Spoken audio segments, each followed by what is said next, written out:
Nick Kaldas, thanks very much for joining us. You presented some damning statistics today on the rate of veteran suicide compared to the general population. 27% higher for men, 44% if they were a permanent member of the service, and more than 100% higher for women.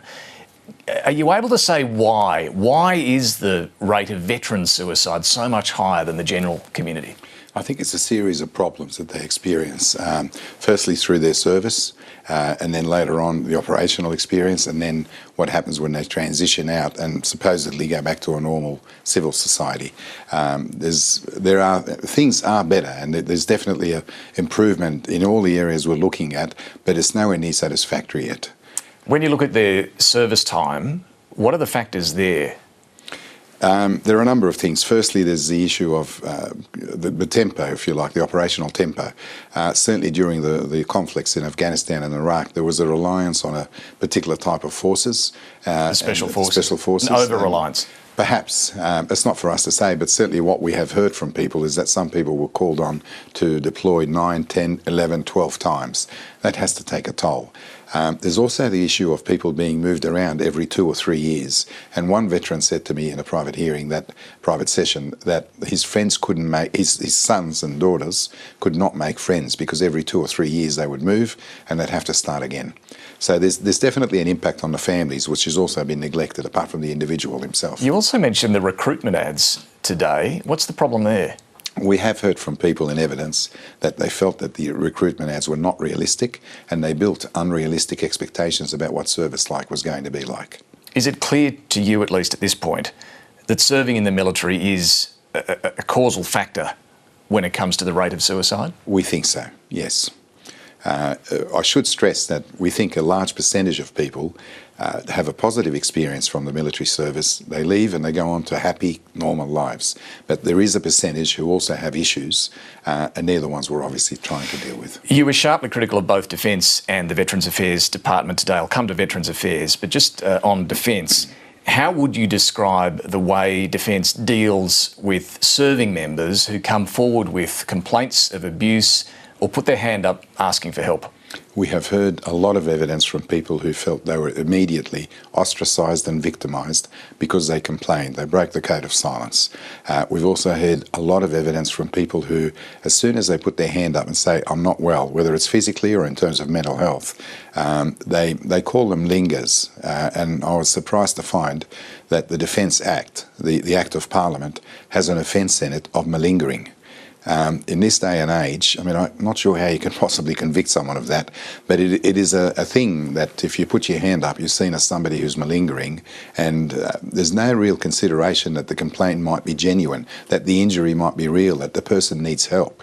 And if you're not encouraging people to put their hand up, they don't feel comfortable doing it, they're not going to put their hand up. So is the weight of evidence telling you at the moment that Defence is still not handling this appropriately? We think there have definitely been improvements over the last few years, and this isn't about attacking or criticising individuals. There is a cultural problem which has not been addressed by successive leadership over the last probably 25 years. You noted Defence has promised to set up a new mental health and wellbeing branch, but you've told that won't be fully resourced and operational until, 2025? Yes, and we've also been told that we know that it wasn't established until 2 years into the life of the Royal Commission. I don't think they should have needed a Royal Commission to establish something like that. The reality is, with suicide statistics and monitoring that space, the government generally has not been watching. We struggle to find accurate, definitive statistics on many issues because they simply weren't watching. What about Veterans Affairs? How would you describe the way the department is dealing with veterans who come forward to lodge a claim? There have been many who have said it was a positive experience and they've done well and it's gone through. But there are many more probably who have said they've had a very negative experience. They felt they weren't believed. They had to prove absolutely everything. And essentially they struggled to navigate the very complex set of legislation that they had to get through. So would you say you use the word most then, most of those who go to Veterans Affairs to lodge a claim aren't being believed? I'd say that there is a culture of questioning everything to the nth degree. And certainly from what we know thus far, the level of suspected fraud in claims appears to be minuscule and doesn't justify the level of adversariality that they have in dealing with claims. So why is that adversarial approach there? It's been there for decades. I'm told 20, 30 or 30 years ago, some people say it was a lot easier and they trusted what you said.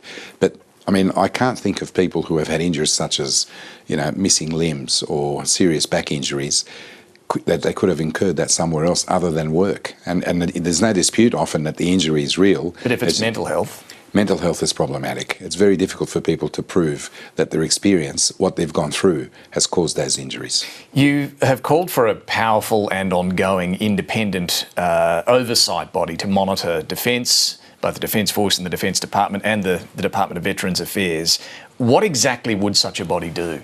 There's a number of things. Firstly, it would monitor this space and ensure that statistics are being gathered, do analysis to see what is actually happening, where are the trends and patterns, where the problems are, and then to make recommendations about what ought to happen with that. Secondly, if there are previous recommendations, such as our Royal Commission, for instance, they would ensure that those recommendations are followed up on. There would be somebody watching to make sure that the things that have been promised and the things that have been requested are actually being followed up on.